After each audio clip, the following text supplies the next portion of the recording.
एका खेड्यातून आलेलो आहे.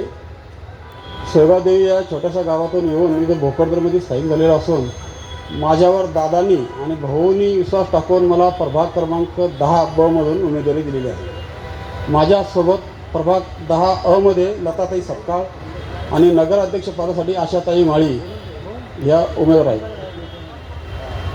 आज आपण इथं सर्व जमलेलो आहोत आणि भोकरदनकडे सर्व जनतेस माहीत आहे की भोकरदनमध्ये भाऊंनी काय विकास केला आणि काय नाही.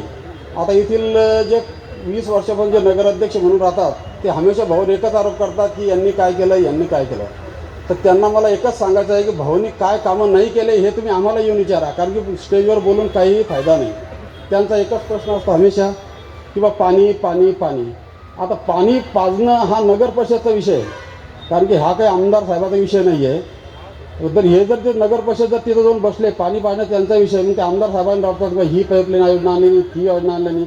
पण खरं असं आहे की तेच ती योजनेचा प्रस्ताव घेऊन भाऊकडं कधी आलेच नाही. नुसतं भाऊच्या नावानं आरडाओरड करत असतात. तुम्ही बंगल्यावरचे प्रभाग 10, 5, 7, 6 इकडं माझ्या आमदाराच्या घराच्या समोरचा रोडसुद्धा हा भाऊने टाकलेला आहे. हे त्यांना माहीतच नाही आहे.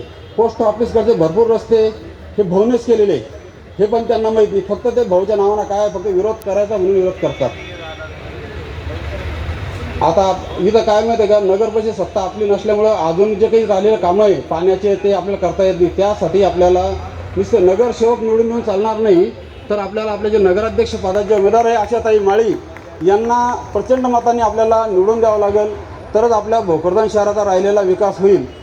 आपले जे प्रभाग 1 ते 10 आणि आपले जे नगराध्यक्ष पदाचे जे उमेदवार आशाताई माळी यांना आणि आम्हाला सर्व नगरसेवकांना तुम्ही प्रचंड मताने निवडून द्या, हीच मी तुमच्या चरणी प्रार्थना करतो आणि थांबतो.